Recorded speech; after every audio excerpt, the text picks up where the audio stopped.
All right. Welcome to the Odyssey of a Former Fat Kid. I am your host and former fat kid, Bryan Grizz Butler. Today, I have the privilege of talking with Alex McElroy. Alex is an author, speaker, and apologist known for his work on purpose, discipleship, and Christian leadership. Through his ministry, Relentless Pursuit of Purpose, he helps believers identify their calling, stand in the faith, and cultivate authentic fellowship. Welcome, Alex. Thanks for taking some time today. Yeah, thank you for having me. Glad to be here. Cool, man. Yeah, we actually met not too long ago. We have a mutual friend, KJ, who was an earlier guest on the podcast with the C.S. Lewis Institute here in Chicago. He's the director, and he has these get-togethers at his place on occasion, where a bunch of guys just get together and chop it up. And Alex and I met there, and yeah, looking forward to our conversation today. Can you tell me about, like, are you born and raised in Chicago or?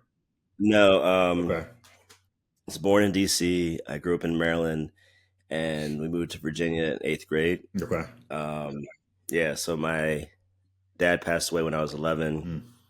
Mm. So that's sixth grade, and then a short time later, my mom met someone else, and we moved to Virginia. Okay. Man, so what brought you to Chicago? Well, there was a career fair that came through our school. I went to University of Virginia, Okay. and one of the companies that came was Countrywide Home Loans, Hmm. mortgage company, and they had this program which was amazing, and it was a 6 month training program where you train at their headquarters, former headquarters in Plano, Texas, and you go out and do a retail assignment somewhere in the country, come back for training, go do a wholesale assignment, come back for training, and then you kind of pick anywhere in the country you want to land. Hmm. Um, so my wholesale assignment was in Lisle, which is a suburb of Chicago. Yep. And, on the weekends I would come and uh, visit Chicago and, just drive downtown and see what it was like. Cause I had never been to the Midwest. It's interesting when you live on the East Coast, the Midwest is not really there Yeah. almost. Yeah. Um, and so I fell in love with Chicago. And then at the end, they're like, where do you want to go? I said, I want to stay here. Nice. And since then, the industry crashed, and I'm still here. Man. Okay. Gotcha. No doubt there's some nuggets there. All right. So, um, what, if you don't mind my asking, like, what took your father from you? So it started with sickle cell. Oh, So wow. he had sickle cell, Okay. and for those who don't know, it affects your blood Yep. and then often your kidneys. So he was probably from like age 5 to 11. It was when it really kind of kicked up, Mm. and he did end up getting a kidney transplant. It wasn't perfect take, and it had some other complications over the years, gastrointestinal issues. Um, he had a seizure in the hospital bed one time, and he broke his hip. Oh, wow. Um, yeah, and there was dialysis and in and out of the facilities and all that type of stuff. So, as a kid, you don't really know what's going on. You just know, hey, we were supposed to go on vacation. Now we're not going. Right. Um, stuff like that. And yeah, um, unfortunately, he passed December of 91. Wow. Okay. um, yeah, my wife navigated some stuff like that too with her mom. Her mom had breast cancer twice. The first Mm. time was, I think my wife was 5 or so. Wow. But the first round, mom was in her 20s. Mm. And so for you say like it spanned from like 5 to 11. So in those early years, obviously it's not really registering, but as you got older, like in what ways did that kind of shape and form you? Ooh. um, it's a combination of things. So it's my biological father, and Yeah. then my stepdad coming into the picture. Mm. So as a kid, you want what you see everybody else have. You want the mom, the dad. You want the kind of nuclear family, I guess you can say. Hmm. Um, and so when my dad passed, and then my stepdad came in the picture, I'm thinking, okay, this is another chance. It kind of sucks that how it worked out, but Mm-hmm. at least there's still somebody here. And for whatever reason, he didn't like me, want me, love me. Wow. Um, and I have a younger brother, and it was different for both of us. So he did everything with him for him, just Mm. not for me. And I never understood. I still don't understand it. But later, at least now, understanding that level of rejection and loss, we didn't talk about therapy back in the day. Right. Um, Probably should have done that right after my dad passed. None of us did. Mm. And through this years, kind of up to college, there was probably some resentment developing, from mostly from my stepdad. And he was never physically abusive, but more emotionally. Mm-hmm. um, so when I got to college, I had anger issues that were just Mm. really bad. It used to even make me angry to see somebody smiling walking around the campus sometimes. um, and I didn't deal with it well, and it led to more complications because I got involved in some bad activities. Yeah, we can get more into all that, but it shaped me, and I didn't realize it at the time. It shaped me a lot in who I was or who I was becoming at that time. Mm-hmm. Uh, Thankfully, after college, and I'm skipping a lot, but after college, the Holy Spirit kind of reeled me back in, and that was kind of the new lease on life that I needed. But yeah, those years were difficult, fun. I still did a lot, learned a lot. I was always a really smart kid, so even with all those challenges, I was able to get into UVA, which was the number one public university in the country at the time. Mm. And um, then more struggles came in college, and I ended up getting kicked out for a little while. Mm. Uh, but yeah, we can get into that later. Okay. Um, how how did you and your brother navigate it? Obviously, there was different treatment for both of you, but were you all able to stay cool, or did it really, create some friction between you two? Not between us. Okay, that's awesome. If anything, it probably drew us together, and it's interesting because having two daughters, and I'm constantly telling them like, you guys should be best friends. Like, I don't understand this. Uh, we were always close. We never really fought each other. Hmm. Now we would fight together, other people maybe, but Yeah. we were kind of tight. And when my dad passed, especially, I felt like, okay, I'm the man of the house now. So Mm. I kind of stepped up in that way, but you don't know how to do that at 11. And Right. so I did what I could. And this is all the latchkey generation. So I really kind of was in some ways, because we went to school, came home by ourselves, Hmm. do what you got to do till mom gets home. Um, so there was a heightened level of responsibility, I guess. Yeah. Um, and that may even, I never really thought about this, but that may be why I'm such a big believer in leadership. Mm. And, I try to focus on what I speak on sometimes. Um, yeah, I don't know. I haven't really probed that enough, I guess. Mm. Okay. So the being forced into that leadership position at such an early age, um, yeah, I can see how that would be lay some of the groundwork for why you're so passionate about leadership now. Mm, Um, yeah. Shoot, and probably having it at an early age and not having, like your father there, and then the father figure that you were looking for, how that could, be a catalyst for some people either go one way or they're like, all right, well, I didn't have it. How can I be that for other people? You know? Yeah. Yeah. That's a really interesting point, and we might get more into this later. But all the work I've done for the past 20-ish years, with youth Yeah. empowerment, youth development, the reason I got into it in the first place, when I was at New Life, Covenant Southeast Church, I signed up to work in the youth ministry, but I wasn't trying to be a youth pastor or anything. I didn't know anything about that. I was just going for tutoring, homework Mm. help, stuff like that. And Yeah. that was the main reason I wanted to help kids that look like me, that might be in my situation. And one thing I know doing inner city youth ministry, one of the issues you're always going to tackle is fatherlessness.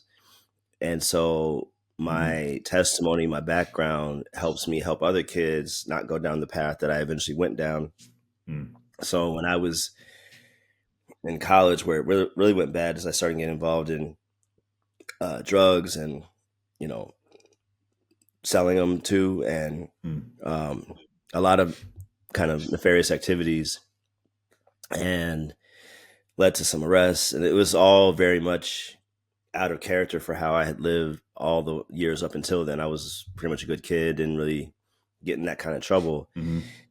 So just, I think it was a coping mechanism, a bad one. Mm-hmm. And um, that further kind of drove, and then, yeah, it further kind of drove me into myself and into the things I was doing.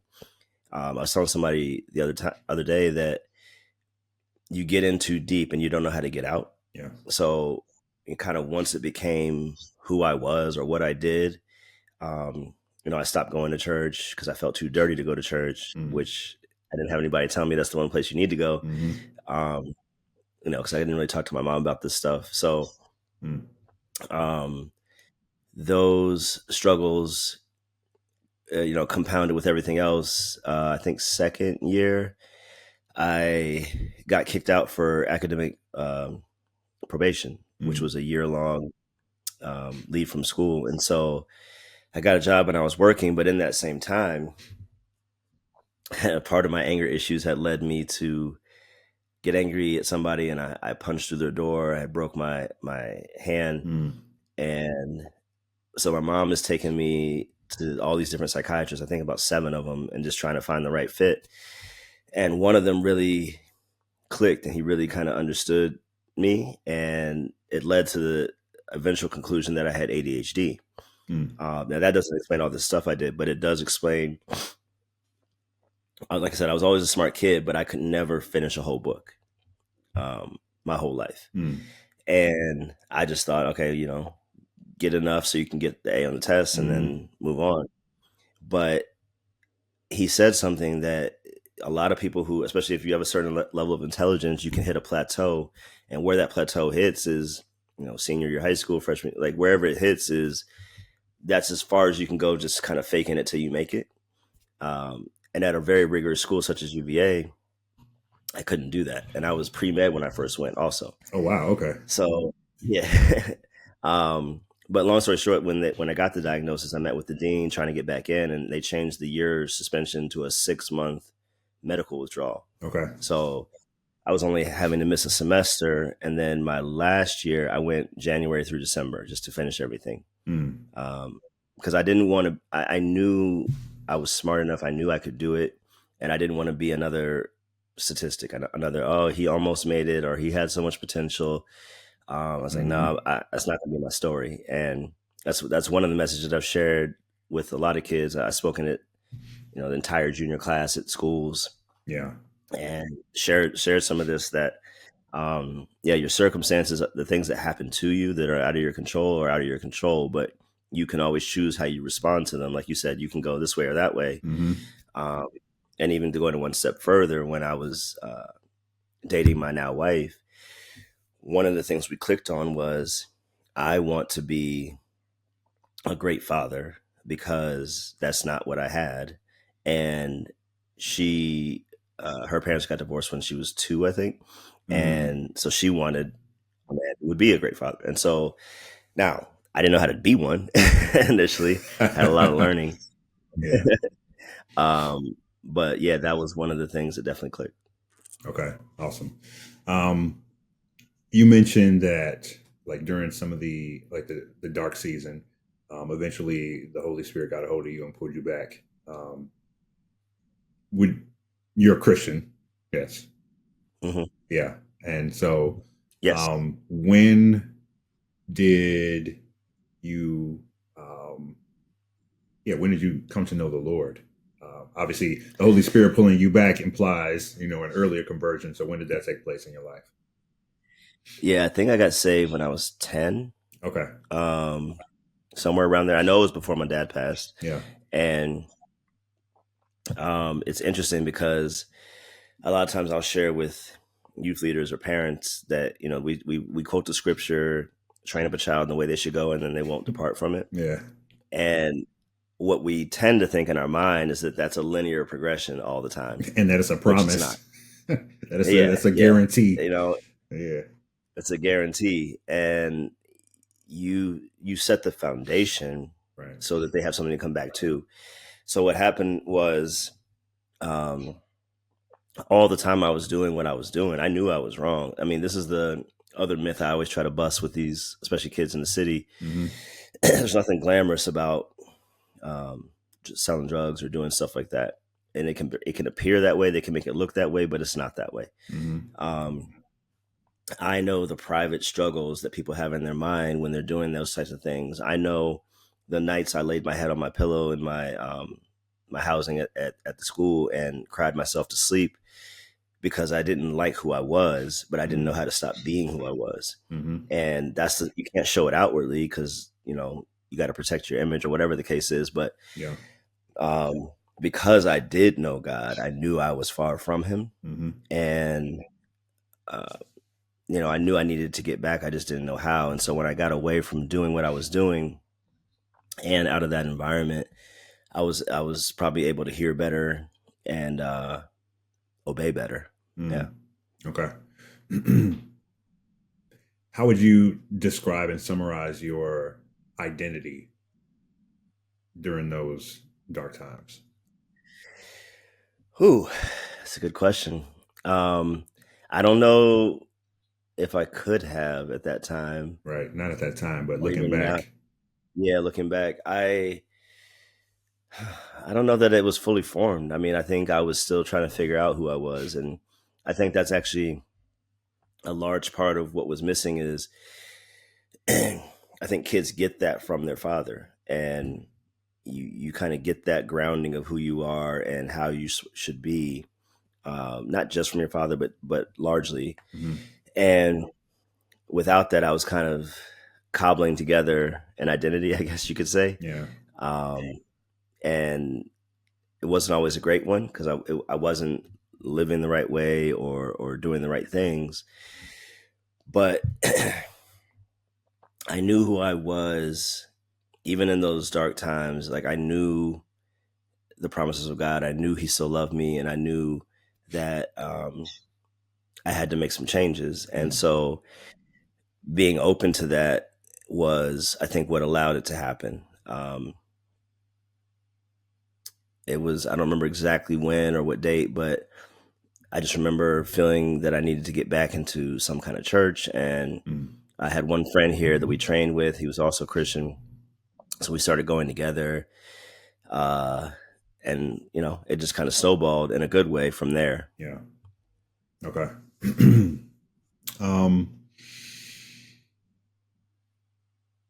What, for those who may not know, what are some of those promises that God encouraged you with that you were going through your head, but you knew you weren't, believing in and acting on?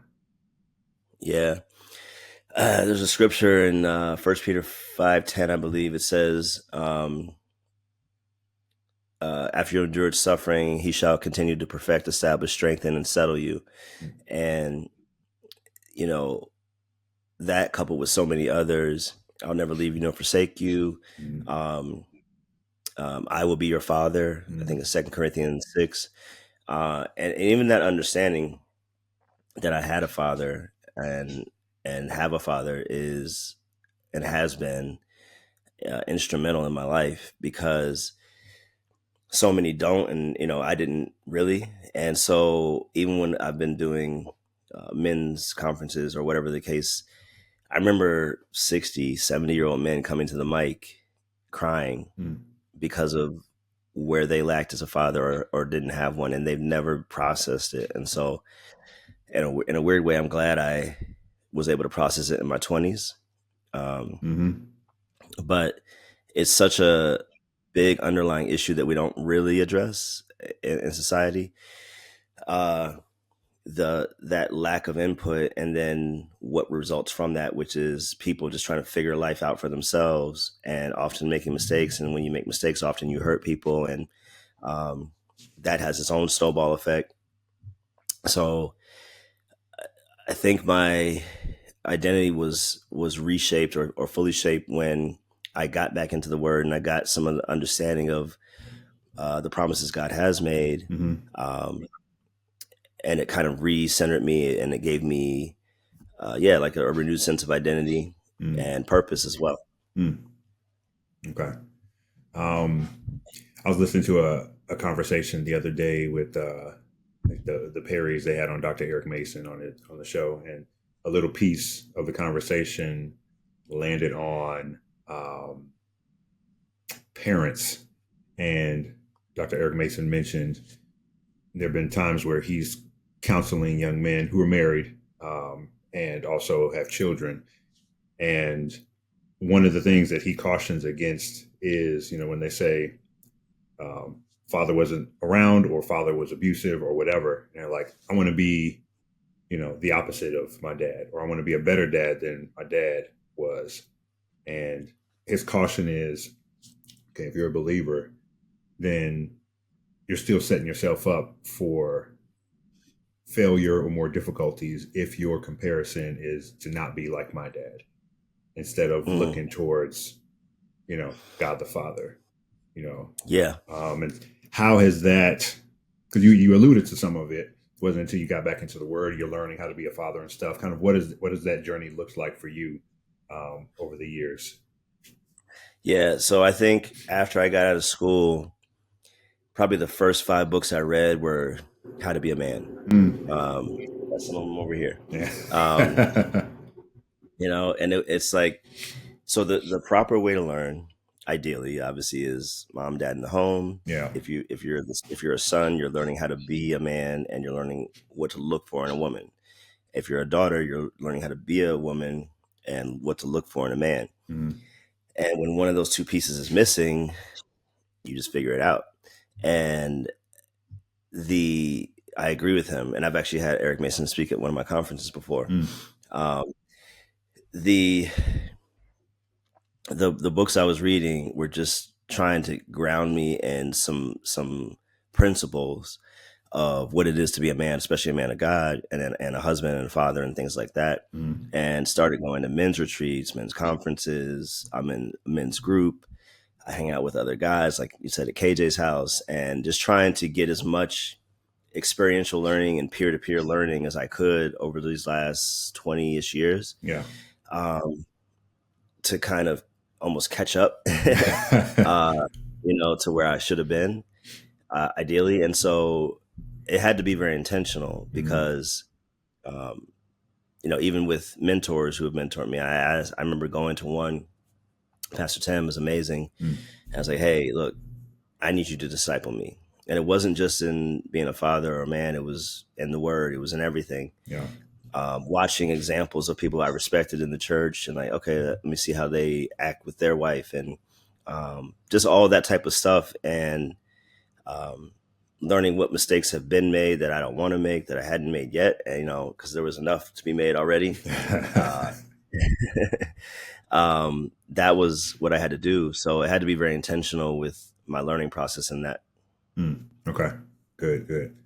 That hits on a really important point. It's just the responsibility that we have of kind of once we come to grips or identify the gaps, the lacks that we have, not kind of sitting back and I guess for lack of a better term, remaining in a kind of victimized or compromised mentality and saying, okay, again, I have a choice, and Hmm. what choice do you make at that particular point to either put yourself around people, um, get into resources that can equip you for this next season of life, or, you kind of stay Yeah. stuck. Yeah. Yeah. Yeah. Yeah. Absolutely. It's when you have those missing pieces growing up, your growth in a way is stunted. I don't Yeah. mean your physical growth or I just mean your holistic growth Yeah. is a little bit stunted in a way. And so if we're not intentional about filling in those gaps, they remain gaps. Hmm. Yeah. So I totally agree with that. Yeah. Yeah. Yeah. My parents had to do something similar. because they both, they're from the era where both parents were still in the home, but a lot of alcoholic parents. They both had a parent who was alcoholic, Mm, and then also, like in my dad's case, his dad was 53 when he was born, and mm, worked a lot, and so there was, and I don't think he was a Christian either. There was a lot of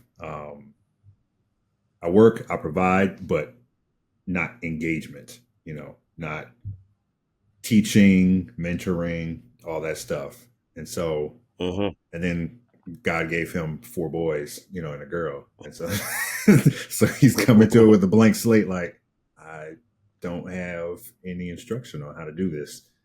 Yeah, And in a similar fashion, it's like, all right, Lord, like, catch me up, bring in yeah, mentors. I'm getting into your word. I'm reading resources, and all that type of stuff. I guess also yeah. another important piece, how how important has the fellowship of other believers been in not just equipping you, but also, and I'm assuming something right now, you can correct me if I'm wrong, um, in helping you parent your daughters. So like the Yeah, community that you have around you. yeah, it's a great question. I have this really great, amazing core group of guys. There's four of us total, so three others, Mm-hmm. and we've been kind of in this intentional men's group. We were hanging out before, but it became more intentional, Mm-hmm.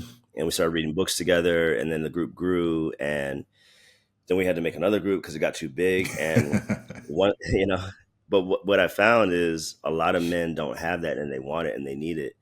Um, and a lot of us, just as men, we're more guarded. Especially our generation, we're taught to shove it down, keep moving. Yeah.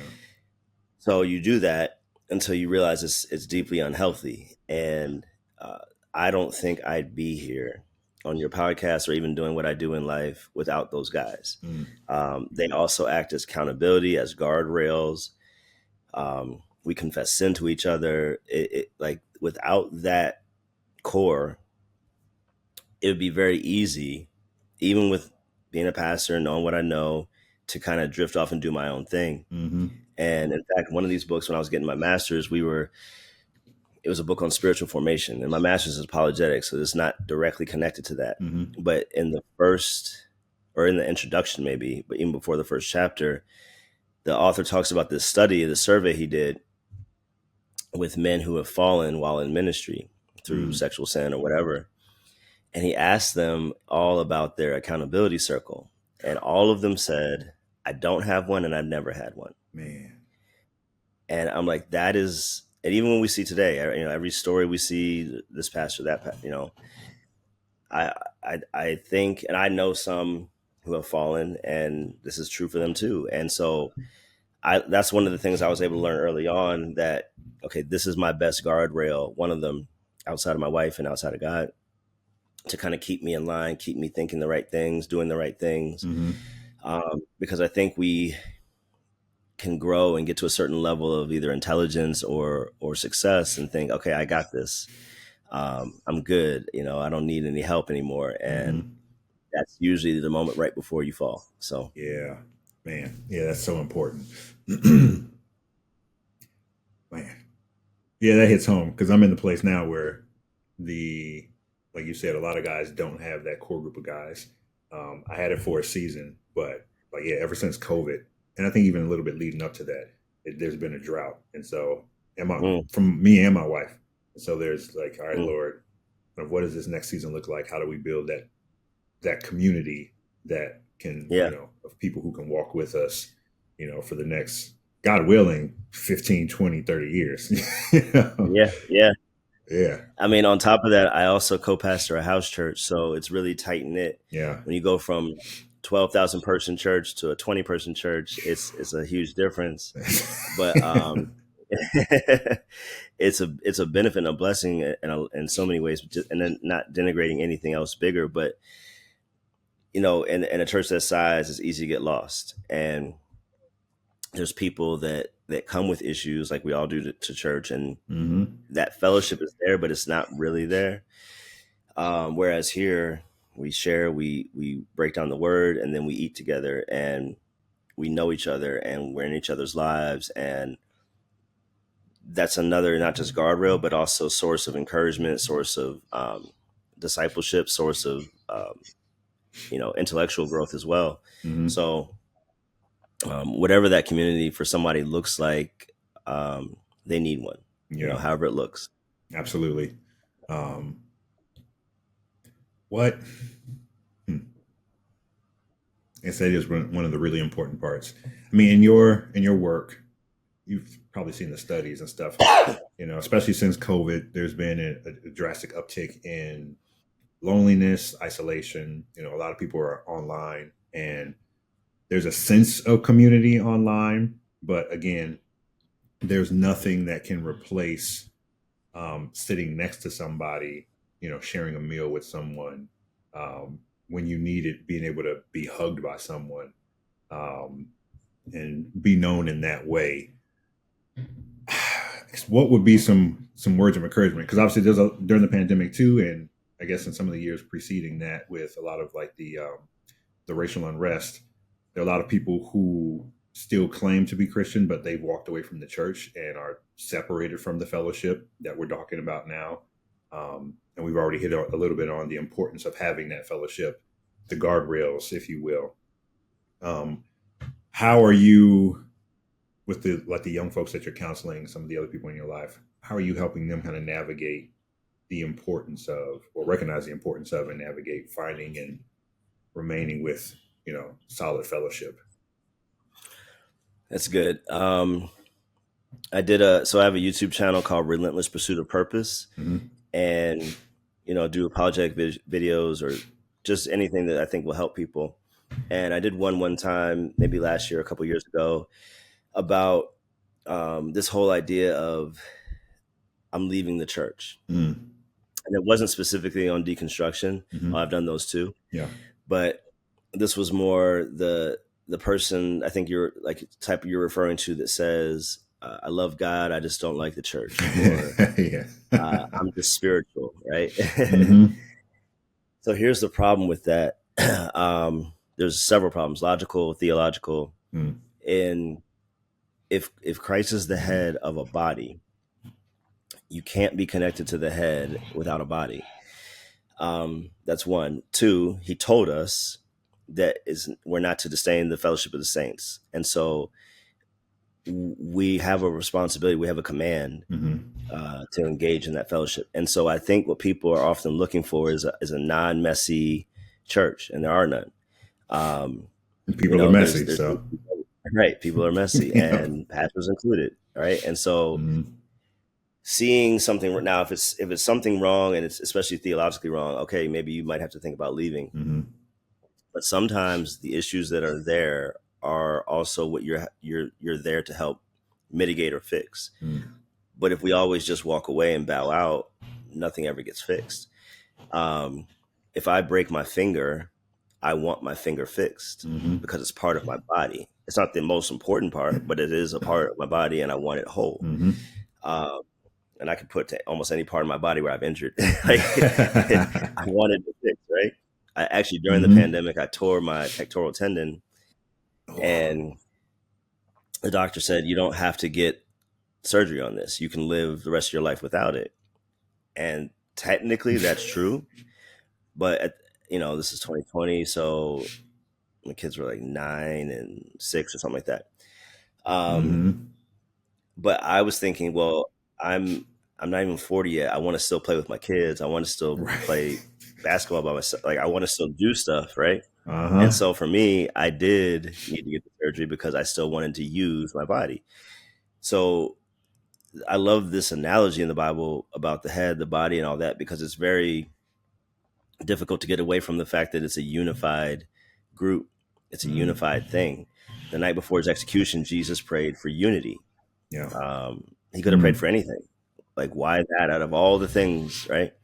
And it's the one thing that still continues to elude us as humans, and even as a church. So it doesn't mean we need this kumbaya type of fellowship where we just gloss over issues and get along, Hmm. go along to get along. But it does mean that our goal, at least in the back of our mind, should be some way getting towards the goal of unity. Mm. We might have to work through some deep issues to get there, but it's worth working through them, just like it's worth getting surgery, just like it's worth taking medicine if your body is sick. um, Cancer, you don't want it to be there. You want to get rid of it, right? So Right. that the body's better. Um, all of this, if we put it into the theological terms of the church, is helpful in that even if I have an issue with you, we're in the church together, right? Mm-hmm. And I can just bow away and walk away from you, or I can try to fix this, and then we become stronger together. Also, whatever I feel about you or what you did, if you're a part of the body, I still need you. This is hard to see in the moment, especially and I'm not really talking about cases of abuse and stuff like that. That's a little bit more severe, and you might have Right. to just leave on those cases. But for general stuff that people call church hurt, I think we just need to do better at working through some of that stuff. Um, Again, like I like all of my body parts. This is not the most important body part, Mm-hmm. and if it's representative of a person, I still want that body part whole. Mm-hmm. Um, and I think even if you go further, it plays into weep with those who weep. Yeah. If our first inclination is to attack a brother or sister when they do something, one, it's not biblical, Yeah. and two, it is like having your finger broken and then breaking it again. Mm. Um, it's not helpful to the body, and it's not helpful to that person, and it's ultimately not even helpful to you. So we're countercultural, we're counterintuitive to the way the world deals with things. The world says cancel them, get rid of them. In a few months it'll be New Year's Eve, and I guarantee you I'm going to scroll my timeline and see all kind of posts about I'm cutting these people off next year and I'm going into Oh next year with no man. without, right, every year. I'm like, well, you keep cutting people off, who's left? And what does that say really? So I think we need to have a kind of a paradigm shift in how we interact. And I think to your earlier point, these phones, social media, it actually hinders it as opposed to helping it most of the time. Sometimes it's good. There's some Facebook groups I'm in that are actually really good, Yeah. but by and large, it's a false sense of community. Yeah. Yeah. Absolutely. Yeah. It speaks to one of the, I guess, the importance of developing habits for even something like social media, like something that I've started to do since this summer, and putting more parameters in place to help change my habits related to social media. So even with the phone, my wife and I were talking the other day, and it was my wife for this year. Her word is present, and I asked her, kind of like, what do you mean for clarification? And she said that the Lord is reminding her of the need to be, because we have a change in schedules, more busy and things like that, but to be intentional about being present um, with me, with the kids, with community, essentially taking captive, the various thoughts, even though they're good, like they're being time and place to think about and work on work, um, and kind of setting those things aside, or the worries about, family and things like that. Dedicate time to it, pray for it, but don't let it consume you so that you're no longer mentally and Mm-hmm. emotionally present, even though you're physically present. Um, and that's been something that I've been Mm-hmm. working on regarding social media as well. Setting parameters so that there's like time and place that I'm on, that I'm engaging, but then developing the habit of setting it aside so that there's space for the people who are right in front of me. you know, Kind of reminds me of the Yeah. importance. I wonder, even Yeah. with your house church, I guess you don't have this pressure now, but did you experience any of the pressure with like having a big church and probably online folks as well, like the temptation to speak to and minister to the people out there who might see or hear, you know, um, what you're saying or teaching, and at the cost of shepherding the flock that's among you? Yeah. No, there was no issues. That was the time I started getting into apologetics, and then really started to go speak more. But my pastor was great. He encouraged it. gave me a lot of tidbits on travel and speaking and just how to do that well. Mm, Um, I started a conference called the Proof for the Truth Conference. Um, but I will say this, that I became pastor of education. I built the education department from the ground up because there was none, or me and my team did. And we're able to kind of centralize the educational process, make sure that there was qualified speakers or teachers or ministers for every ministry. And I'm really proud of the work we were able to do there. But I will say at the time when I was teaching, especially discipleship class and other things, it was great. But I had the idea that the people in here in the building in the church kind of already know. And it doesn't mean we don't teach them or talk to them, but there's so many more people out there that don't. And that's when I started getting into prison ministry. So mm, a couple times a month, I'll go into Cook County Jail and teach. It's actually doing some apologetics in there yesterday, mm, which is interesting. But it made me kind of want to be in those uncomfortable environments. yeah. Um, I don't want to say I like conflict, but I have no problem with it. Mm, I have no problem with pushback. I've sat at tables with imams and sheiks and Hindu priests and all this type of stuff and dialogued and um, teaching, speaking at homeless shelters, jail, like wherever. Oftentimes, wherever people don't want to go, I'll go there mm, okay. because I want those who are not a part of the body already to be able to be a part of the body.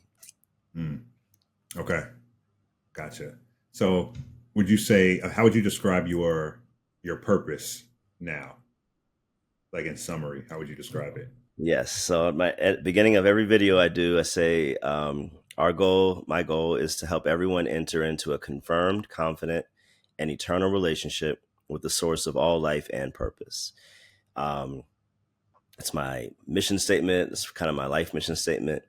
And every component of that sentence is important because confirmed speaks to, do you know that you're saved, or are you not saved and want to be? Is it confirmed? Do you know enough, or do you need to know more to get to that point? But there's a lot of believers in the church who have a relationship with God, but it's not confident. And I think apologetics helps there too, because it provides the external evidence to help validate the belief, the claims that you already believe, Mm, which is great and should be believed. And it is eternal. And so the understanding of that shapes how you live here in the here and now. Understanding that there's an eternality to life, for everyone, that should impact how we engage, or if we engage with people here and now. So the source of life, and that's a claim in and of itself, because some atheistic scientists, I'll say, not all scientists, but some of them will say basically there is no purpose to life because it's all just blind chance. mm, Um, but that's not how I see it, and that's not what I think even science tells us. And so grounding that for people helps them formulate a proper identity. Going back to my situation, and then the final piece of the puzzle is purpose. So we can say, okay, for question one, is there a God? Yes. Question two, um, does he mandate how we should live, morality, ethics, all that? Yes. And then the third question everyone has at some point in their life is, why am I mm, here? Why was I born? I think it was Mark Twain who said the two most important days in your life are the day you're born and the day you find out mm, why. Um, and I'm speaking at a youth conference, and I said, make today the second most important day in your life. Um, Another person passed away, Pastor Dr. Miles Monroe, used to talk about the fact that the graveyard is the most expensive place on the planet, because there lie books that were never written, inventions that were never mm, invented, um, things that were never built, that people were put on the earth to do, and they just never either got around to it or never knew that they had a purpose. mm, And then sometimes life just kind of snuffs that out. Parents can snuff that out. And I think this is even going back to Dr. Mason's point, that I want to shape and guide my kids, But one thing I do, even when I do coaching or consulting, I never tell someone their purpose because I believe only God can do that.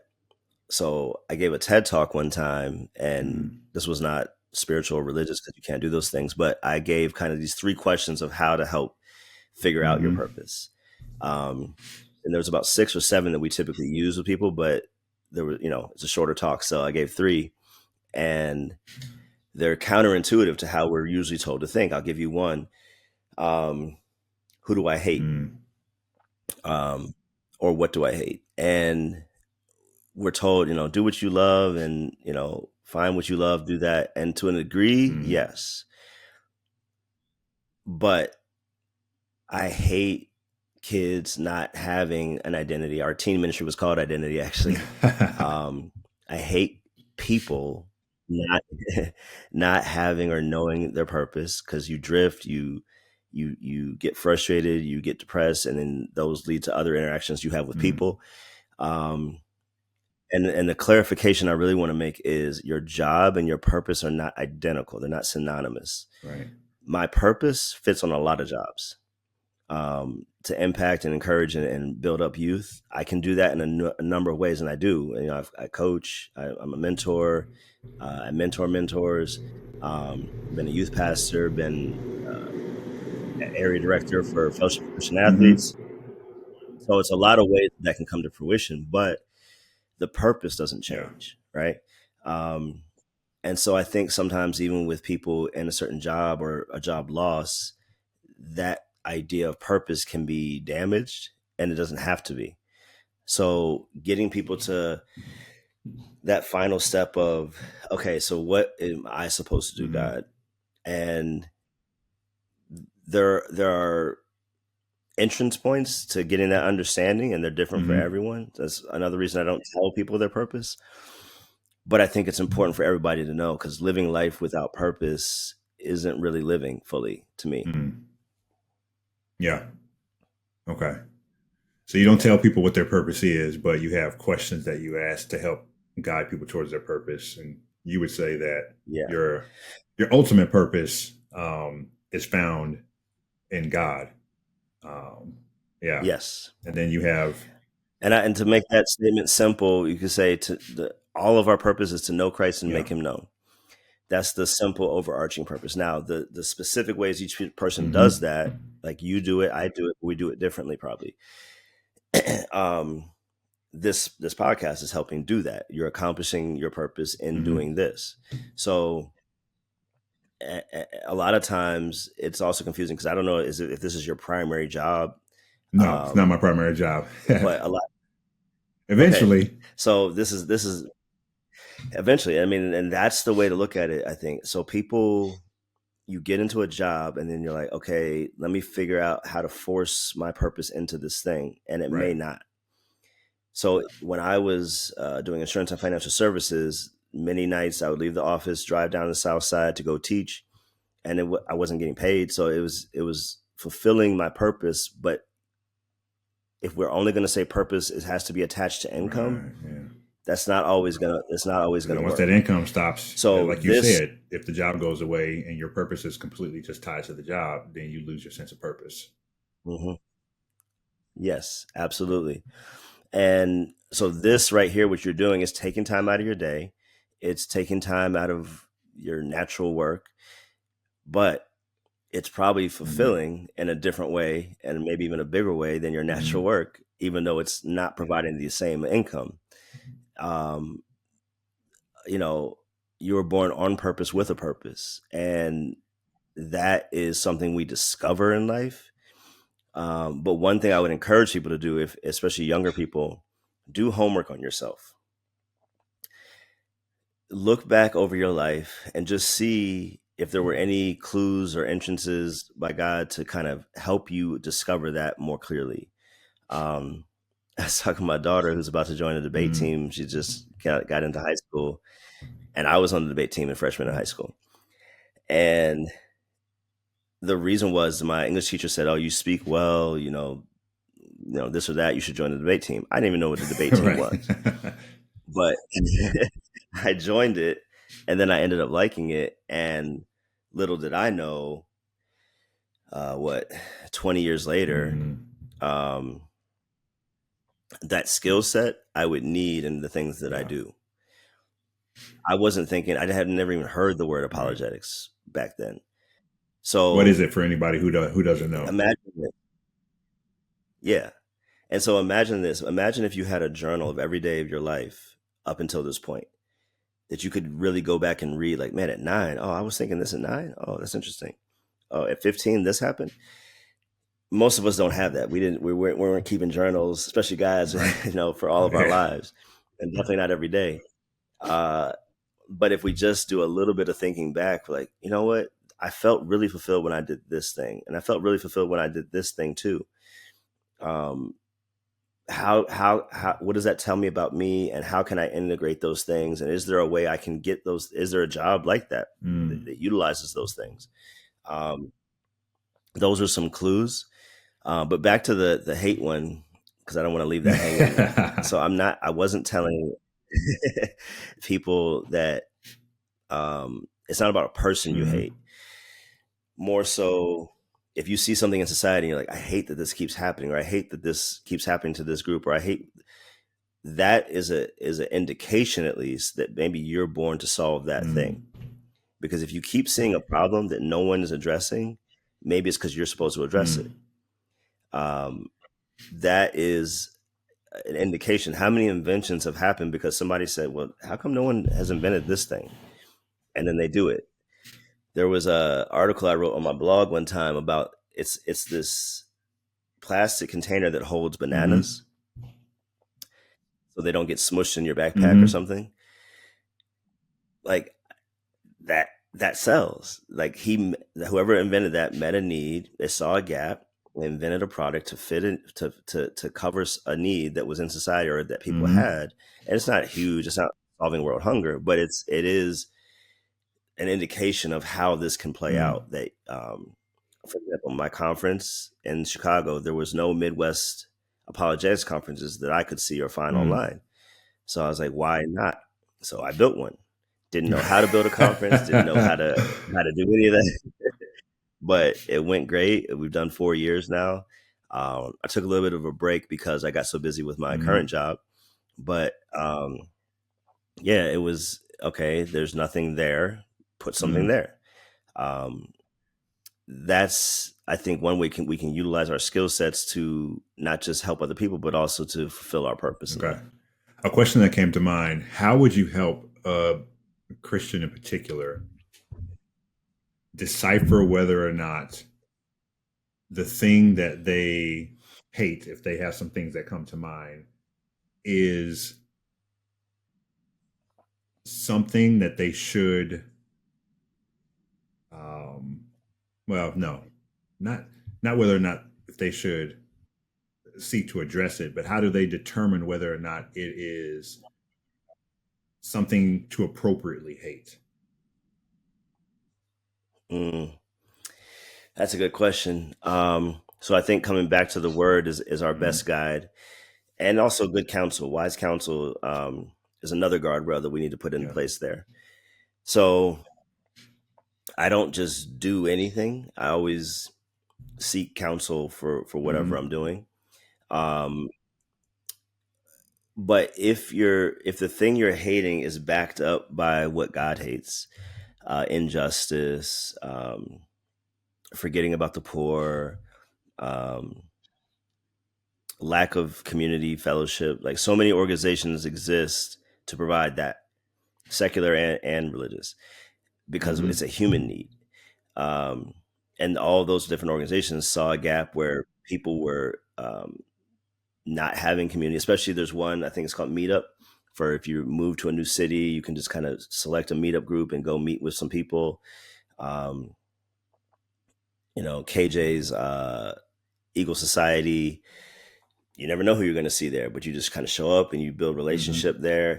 So I think if the thing that we're having a distaste for or hate for is something that, having been solved, would augment or advance God's kingdom, I think that's a good indication that, okay, this is a good road to go down.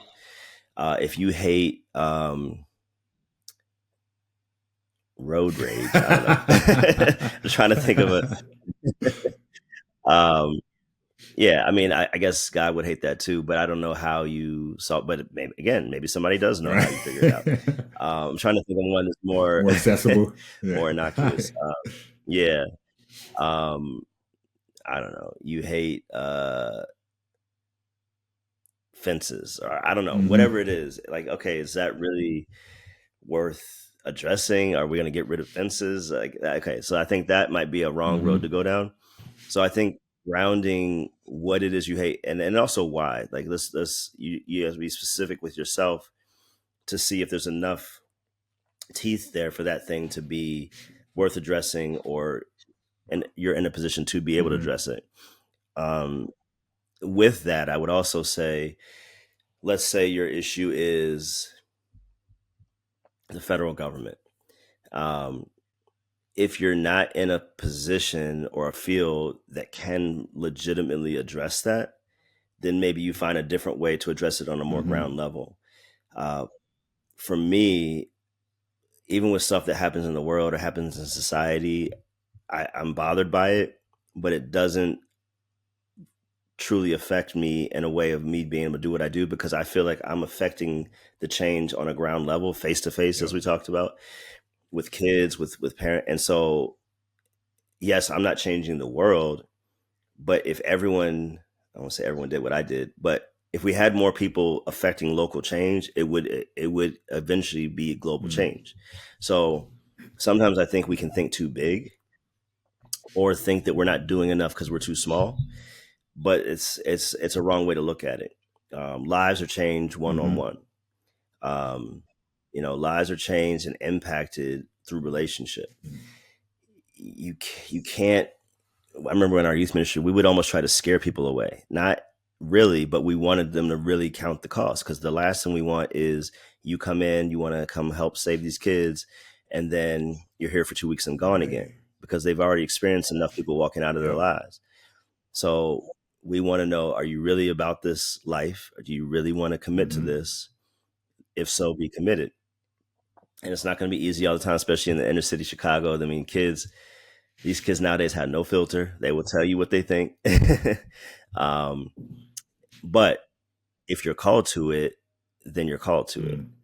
Mm. Um, there's gonna be difficulty in everything we do in life. Every job, no job's Yeah. perfect.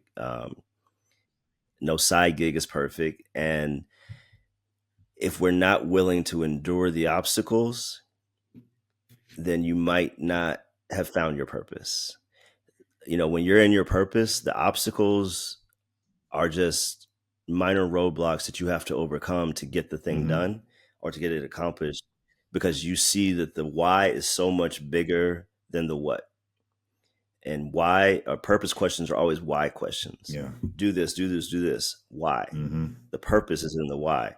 And so it goes back to when people are asking, why do I exist? I'm a what? I'm a thing. But why I'm here Mm. is different than who is here. Mm. Okay. Yeah. Um, Before we wrap up, we've hit on it in different ways. So we have purpose and we have fellowship as like the two core things that we've been discussing. Um, how would you say that those intertwine for the believer? How should the believer be thinking about purpose and fellowship? Fellow Fellowship should ignite or encourage Mm. purpose. I remember one night, we were doing our guys group, and we read a chapter of a book, come together, talk about it, and then kind of hang out and talk some more. And we had kind of a collective epiphany one time, and it was probably 10, 12 guys in the room.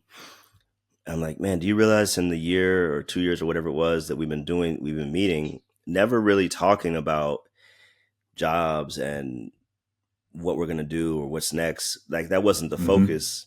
But all of us, some people became pastors during that time. Some Mm. people started businesses. Some people started nonprofit organizations. Um, Things started happening for everybody Hmm. individually, just because of our proximity to one another. Um, it's hard to get encouraged. I know the Bible says David encouraged himself in the Lord, and you should, but that's not always going to be enough, especially on difficult days. And so if you don't have a group you fellowship with that you can go to and say, hey, pray for me on this. Hey, what do you think about this? Hey, can you connect me to so and so? It's going to be very difficult, sometimes impossible, to accomplish or fulfill your purpose. So the purpose is in you, the individual, but how it comes out or through what means it comes out is often through fellowship. It's often through being in proximity to other people that uh, may not be doing the same thing you're doing or trying to do the same thing you're doing, but still have insight into it. Mm-hmm. And I would also connect one more thing to that find the person who's doing what you want to do and get them to mentor you. When I say another question that could be thrown out, who are you jealous of? This sounds bad. And I did all this intentionally because I want people to think differently about it. So there was times, not in a bad way or mean way, just like, I want to do that too. I would see or watch a speaker, I'm like, man, that's awesome. I want to do that. Like, why does he get to do that? I want to do that. Right. And so you're jealous because there's something in you that also wants that thing. Now, other people might watch that same speaker and never have that feeling because that's not part of their purpose. I can watch a hockey match, hockey game, I don't even know what you call it. So it shows you how much I know. I never get jealous. I don't care. I mean, yeah, it'd be nice to be a professional athlete, but I have no desire to be that. So I don't get jealous about it, but somebody else might, because they want to play hockey. There's that difference in different people is an indication, like, well, I feel like this, they don't feel like this. Why do I feel like this? Is an indication of something you need to delve into, do more homework on yourself to figure out if this is in line with who you are and your skill set and in line with who you were designed to be. And then that's just the starting point. So, okay, I identified what or who I'm jealous of. I've gone, like, sought them out. Hey, can you coach me, disciple me, whatever. Then there's got to be preparation. There's got to be this season of learning. So I've done speaker training. I've been in speaker groups. I've been on speaker courses, and all trying to not necessarily give me the skill set, but augment what was already put in me so that I can be effective when I deliver and know the best way to deliver messages so that people catch them and understand them. Yeah. That is a skill that needs to be learned. Leadership we're talking about. Man, so often there's no actual leadership training. So what typically happens? A company, the director leaves. Well, whoever the highest salesperson on the team was, okay, you got promoted, right? But sales, and I've been in sales since I was 17. This is actually the first time I'm not. Being a great salesperson and being a great leader are not synonymous. Right. So the company's saying, oh, you perform the best in this role, therefore you must be ready for this role. But that's not a one-to-one relationship. And oftentimes the best leader might be the C student, right? Because it's not about grades and sales productivity. It's about, can you lead? Will people follow? Do you have influence? Can you produce impact? So same thing in the church, right? Oh, you like working with kids? You're the youth leader. Right? That's the whole criteria. Oh, you like working with men? Oh, you're the men's leader. And they have a passion for it. Great. But that doesn't necessarily mean, it might, but it doesn't necessarily mean that they're a leader. So they could be a leader, though, if they go get some kind of leadership training or read some books or whatever the case is.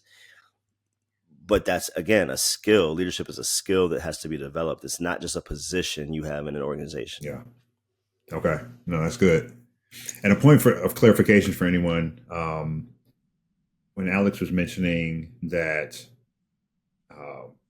regarding the purpose and the importance of a fellowship, like, yes, we delight ourselves in the Lord and we find our ultimate fulfillment in Him, but there isn't a way that He designed us here on earth where we need the fellowship of other people.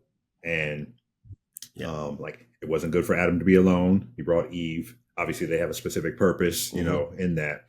But then, we're saved into a body like we discussed earlier as well. And so there's an inherent part of our design where other people are needed, and they're like, you can't live out the Christian life apart from the body, apart from the head. And, we haven't discussed it in this conversation, but the New Testament is filled with one another statements.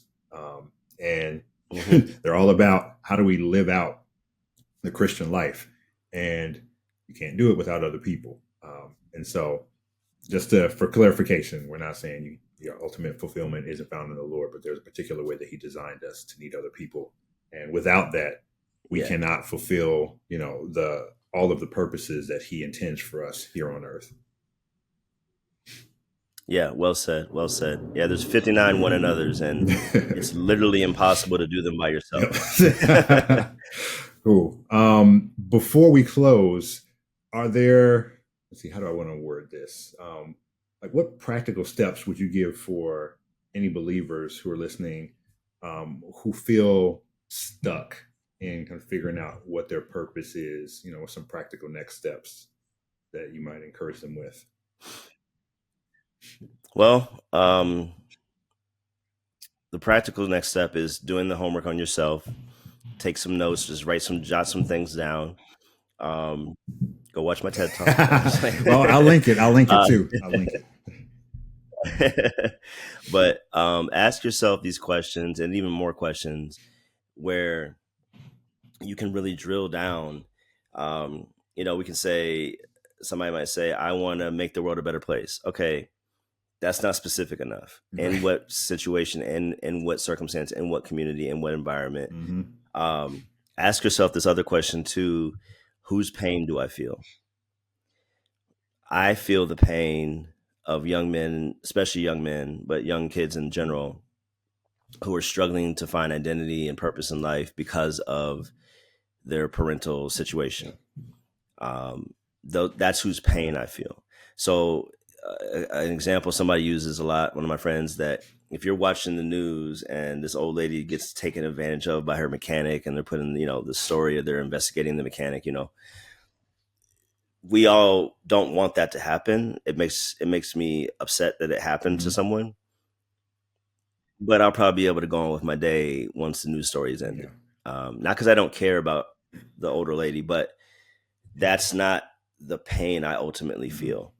Now, when young men are getting gunned down, especially when they weren't intended victims, that pain I feel much more.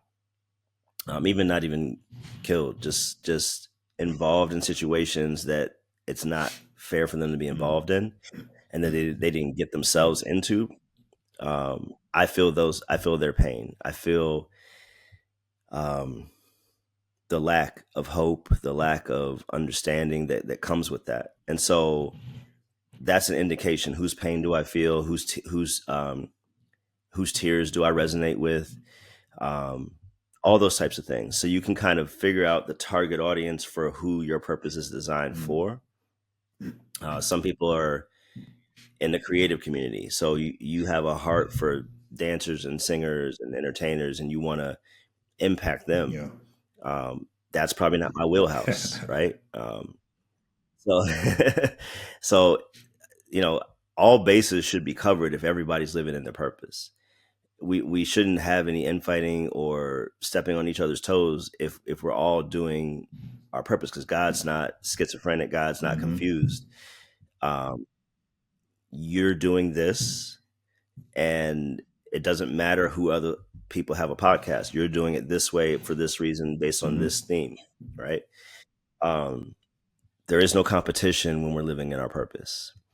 So it doesn't mean you don't have to compete for a job or college. I'm not saying that, but I am saying if we're following the direction and the leading of God, then we will be directed sometimes in situations and places we didn't think we should be or want to go, or it didn't work out.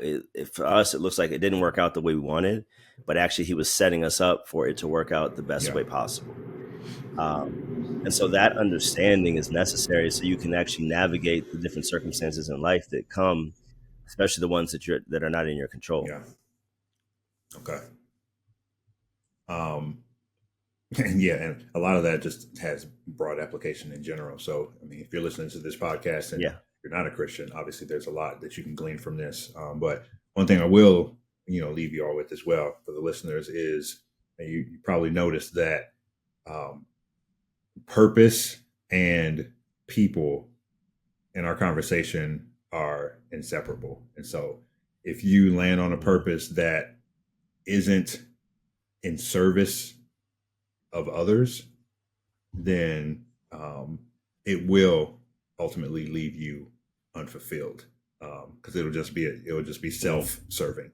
And so, for Mhm. I mean, the example that Christ set for us is like the ultimate servant and his love for us. And so as you look for your purpose, it's going to be connected to real purpose is going to be connected to how can you meet the needs of others and serve them. And ultimately, for us as believers, like we said, is to know Christ and to make Him known. So, you know, us living in service to that is the ultimate calling. So, all Amen. right, cool. Well, this was good, man. Greatly enjoyed this conversation. We had some tech difficulties, but we Yeah, made me it through too. it. So ended on a good note. And yeah, when this goes live, I'll link the TED Talk in the comments as well, and ways for folks to be able to get in touch with you, your website, email, Instagram and stuff like that. Which social media channel are you most active on? Would you want to point people towards? Man, I'm really not active much at all, All but right, I what's would the best say mode? Instagram and Okay, what's Facebook. best mode to get in Yeah. touch with you? All right, bet. Email. So we'll prioritize the email. Yeah. So my website, proofforthetruth.org, I think my email's Yep. on there. Okay. But it's the same one you've been Yeah. emailing me. So So we'll make sure that's available too. Cool. All right. okay. Greatly appreciate your time and grateful for the chat. And yeah, definitely. There's some more Yeah, me questions I too. have, so we'll have to do this again. But this was good. Okay. Sounds good. All I right. love it.